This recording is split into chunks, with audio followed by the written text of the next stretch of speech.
All right, all right. This is like take three, but I'm gonna get it right this time. All right, got my little notes. I'm good now. All right. All right. So we talking about the NFL head coaches, specifically non the black coaches that have not been hired in this cycle. So I'm gonna go through the list and I'm gonna see if I think uh, you know anybody made a mistake or anything like that. Because my issue is okay. You saying that black coaches need to be hired, but I'm trying to figure out, who's the coaches that didn't get the opportunity. But all right,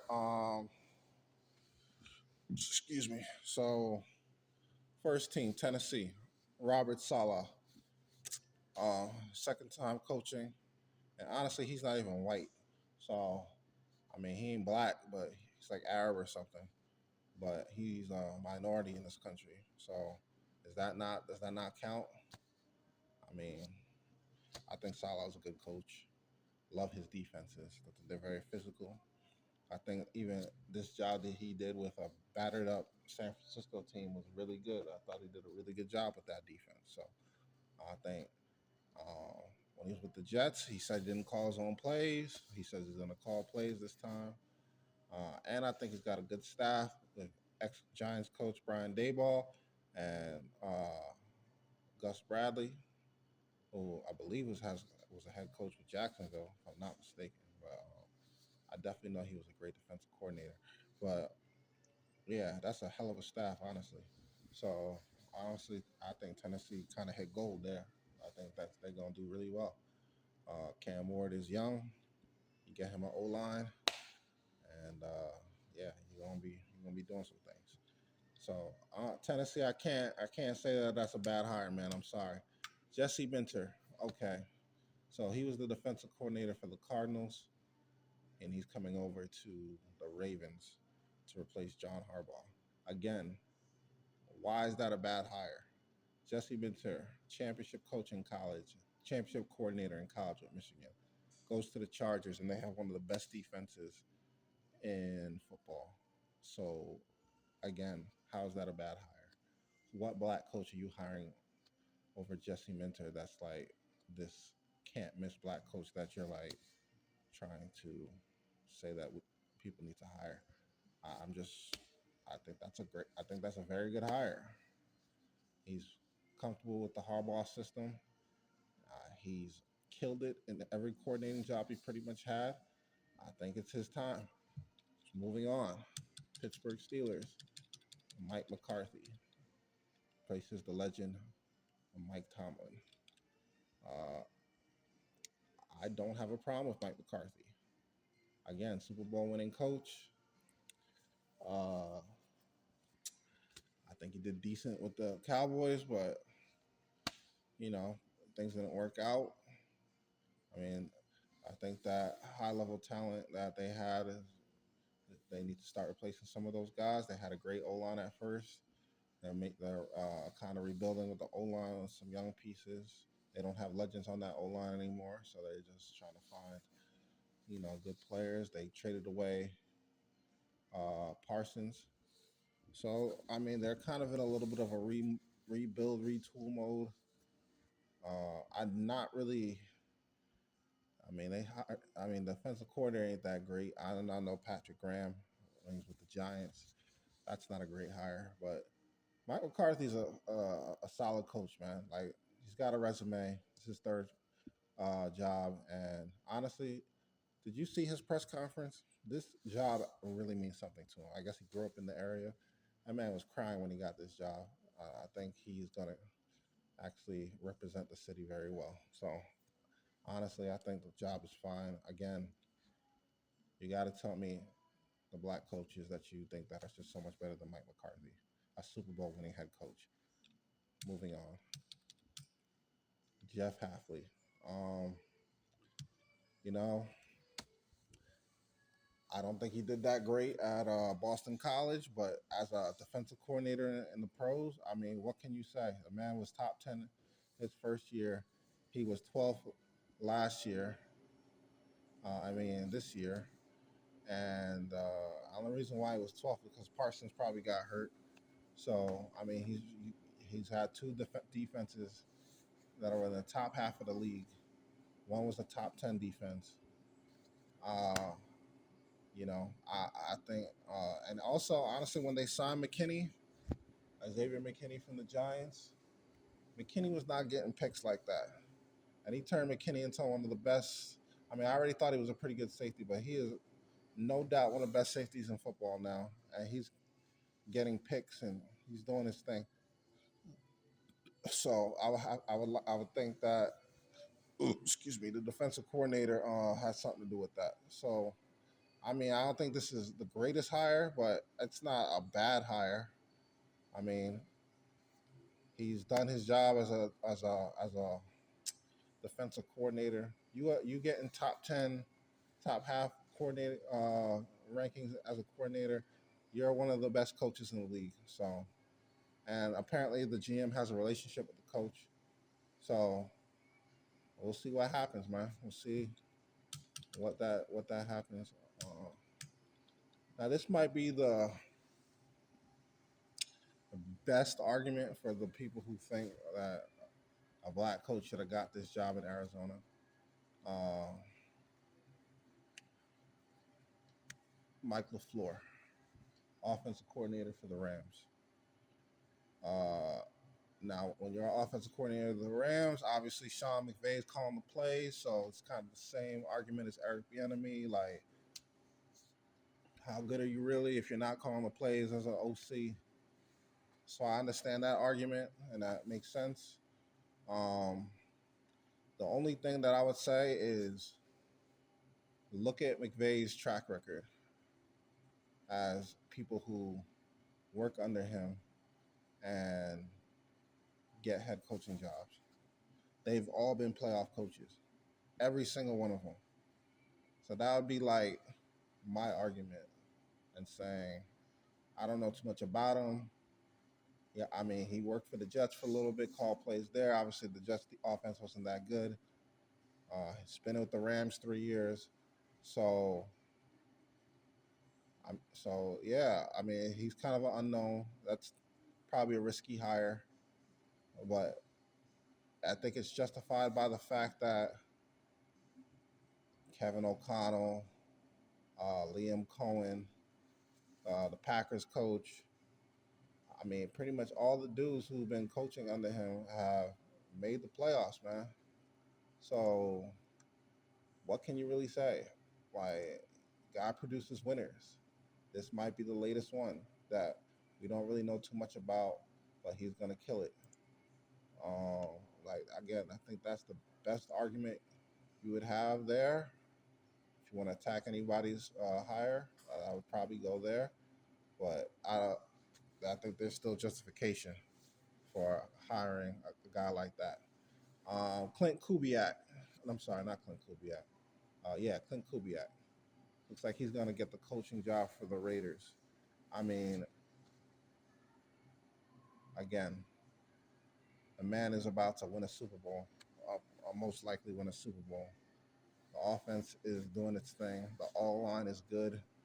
He's helped develop one of the best receivers in football, and Sam Darnold is about to win a Super Bowl. I mean, some people may have thought he could do it. I certainly did not. I was not a Sam Darnold believer, so I gotta give Clint Kubiak his credit. And if you're taking the Raiders job, you're getting a number one pick. That means Mendoza's going to be your quarterback. So uh, I like the character of Mendoza. I like the football character of Mendoza. People can say anything they want about his awkwardness. The man is a tough dude. He's a yeah, he got the prototypical size that you're looking for. Can see over the pocket, and I think he's got that type of characteristic that teammates will bust their behind for him, dude. They see his toughness. They see how positive he is. Good leadership skills. Hardworking guy. They're gonna gravitate to that guy, man. They bring a receiver in there, a decent receiver in there. You already got your running back. You got your tight end. Who knows? Um, so I think Kubiak obviously looks promising. So again, I don't see anybody who can argue against him. Joe Brady, again, I have no problem with the Bills hiring within. It's probably what more teams should do, especially when you've had the success that the Bills have had the last 4 or 5 years. Um, and Joe Brady has a resume. He probably was responsible for the best offense in college football history, at least within the last 15, 25 years. So, uh, Carolina maybe wasn't great, but with the Bills, he's been fine. Offense certainly hasn't been a problem with the Bills. So I got no problem with this hire. Like again, like what can you really say? He's got a resume. Kevin Stefanski. Some people don't think that Kevin Stefanski is a good coach. I have to remind you that he was a two-time coach of the year in Cleveland. So he has had some success there. I just think it's a little weird that you go from Cleveland to Atlanta, where Atlanta doesn't have really a quarterback either. The defense is definitely there, but the quarterback is, in my opinion, not. So I guess he has a chance to choose his own guy. We'll see how that goes. They literally brought in new everything, like new GM, new head coach, new president of football. So they're like really starting fresh. So I don't think anybody's really safe on that current roster. So I really wouldn't be surprised if they went after a quarterback. But again, Stefanski, it's going to be a second time around. I think they really believe in him here. They're going to give him what he needs. So if he is good, I'd be careful because that's interesting how Falcons really kind of just reloaded like this. They literally cleaned house. So we'll see how that goes.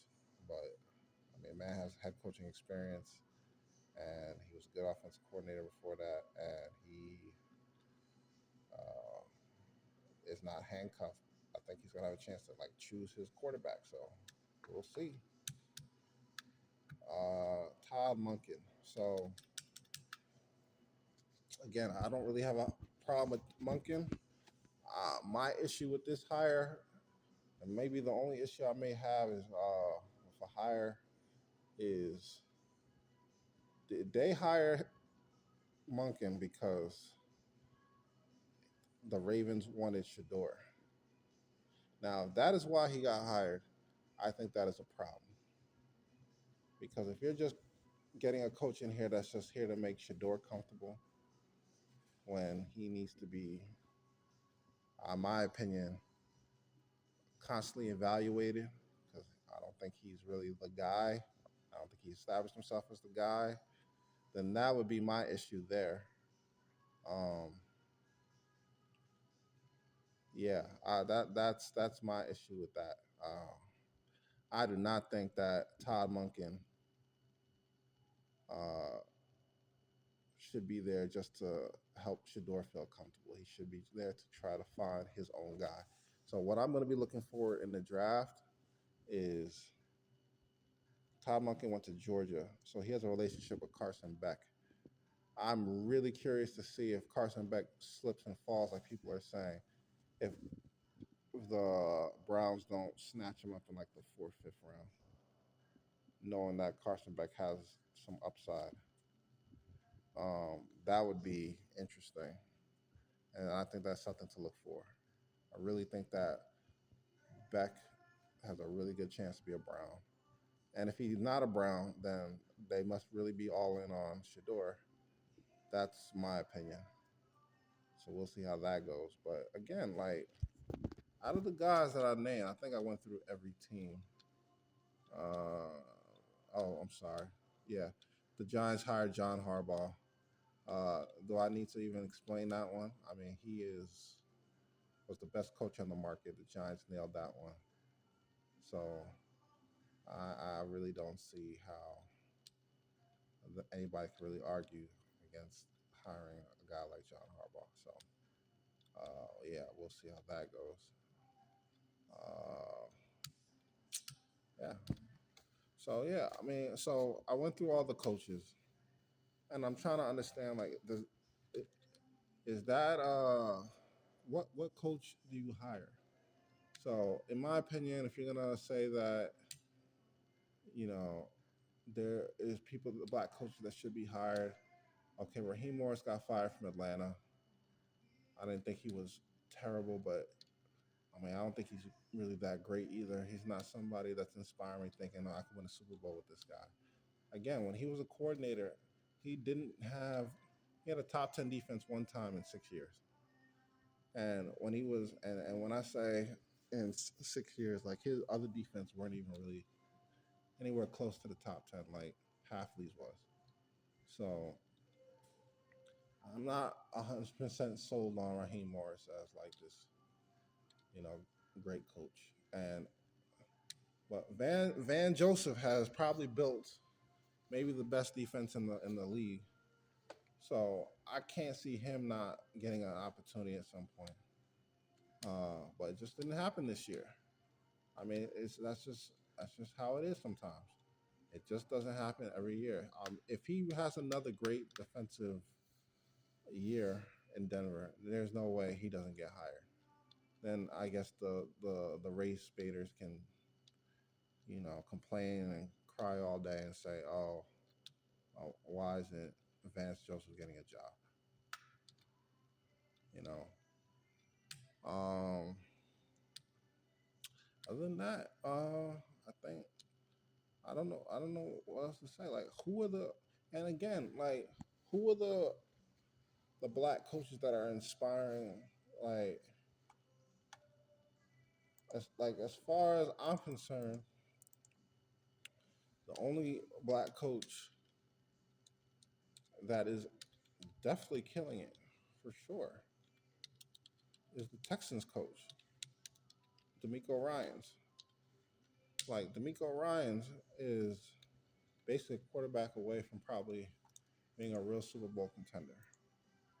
You know, so we're gonna see how good his skills are because we're gonna see if he can really do something. So yeah, I mean, I just don't really see it. But anyway, that's pretty much how I feel. I just went through the names. Uh, like, what black coaches are you like seeing here that are like inspiring? Like D'Amico Ryan's okay. Uh, is the Jets coach inspiring anybody to be like, oh yeah, Aaron Glenn is doing so well with the Jets? I mean, we should get more guys like him. Like Aaron Glenn stinks. He's a DB coach, defensive coach. His secondary is probably one of the worst secondaries in football under his guidance. Uh, Jared Mayo was hired last year. Uh, they fire him after a year. Mike Vrabel takes over there in the Super Bowl.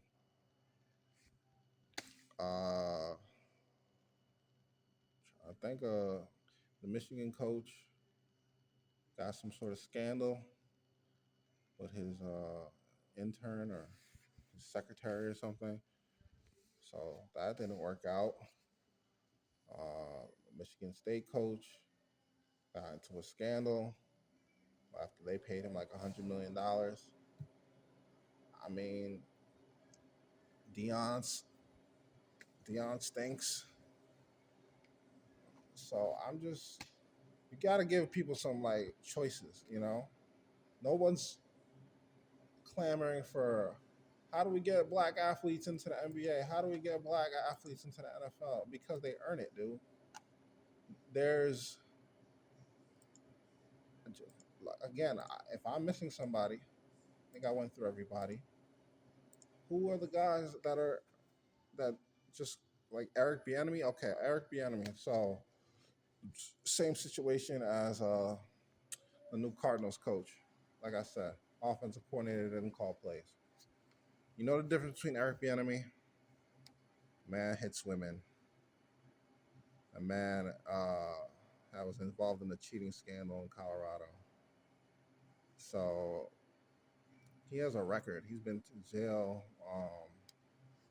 He's gonna be the face of the NFL. There's no way, like you'd have to be immaculate to have that type of record where you're like abusing women and it's on record, and they're gonna hire you as a head coach where you're getting all the attention.